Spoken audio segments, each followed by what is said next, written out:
नमस्ते दोस्तों, आज देखने वाले 12 ज्योतिर्लिंगों में से पहले ज्योतिर्लिंग के बारे में। सोमनाथ ज्योतिर्लिंग गुजरात राज्य के एक क्षेत्र सौराष्ट्र में सोमनाथ ज्योतिर्लिंग की स्थापना से संबंधित कथा इस प्रकार है कि प्रजापति दक्ष ने अपने 27 कन्याओं का विवाह चंद्रमा के साथ किया था। चंद्रमा को अपने पति स्वरूप में पाकर बड़ी ही खुश थी, परंतु चंद्रमा 27 कन्याओं में से सबसे अधिक प्रेम रोहिणी से करते थे।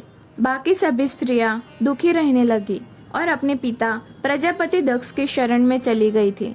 अपनी पुत्रियों की व्यथा और चंद्रमा के दुर्व्यवहार को सुनकर प्रजापति दक्ष भी बहुत दुखी हो गए थे।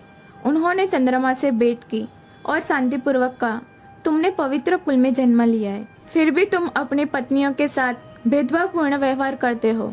तुम्हारे आश्रम में रहने वाली जितनी भी स्त्रियां हैं, उनके प्रति तुम्हारे मन में प्रेम कम और अधिक सौतेला व्यवहार क्यों है?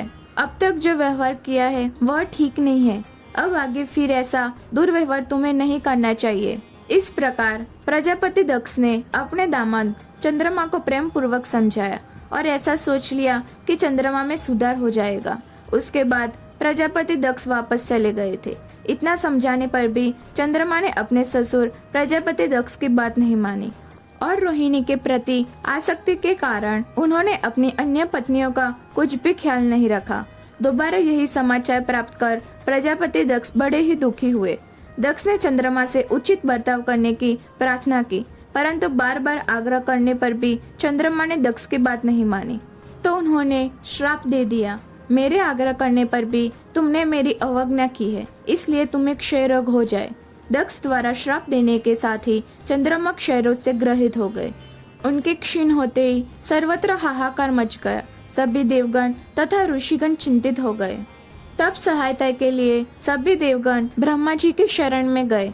ब्रह्मा जी ने उनसे कहा कि जो घटना हो गई है उसे तो भुगतना ही है, क्योंकि दक्ष के निश्चय को पलटा नहीं जा सकता, परंतु एक उत्तम उपाय है।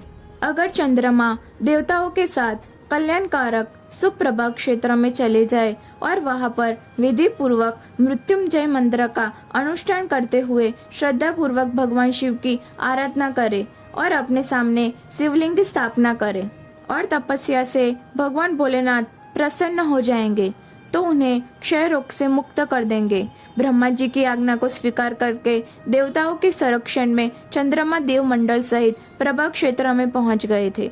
वहां वे मृत्युंजय मंत्र का जप तथा भगवान शिव की उपासना करने लगे थे। उन्होंने 6 महीने तक निरंतर तपस्या की। तब उनकी तपस्या से भगवान शंकर प्रसन्न हो गए और उन्होंने चंद्रमा से उत्तम वर मांगने को कहा। तब चंद्रमा ने प्रार्थना करते हुए कहा, हे देवेश्वर, आप मेरे सभी अपराधों को क्षमा करें और मेरे शरीर से क्षय रोग को दूर कर दे। तो भगवान शिव ने कहा कि चंद्रदेव, तुम्हारी कला प्रतिदिन एक पक्ष में क्षीण हुआ करेंगी, जबकि दूसरे पक्ष में प्रतिदिन निरंतर बढ़ती रहेगी। इस प्रकार स्वस्थ और लोक सम्मान के योग्य हो जाओगे।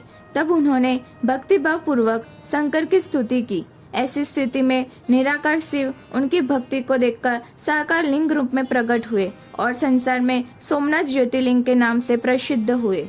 वहीं पर सभी देवताओं ने सोमनाथ कुंड की स्थापना की, जिसमें भगवान शिव और ब्रह्मा जी का निवास माना जाता है।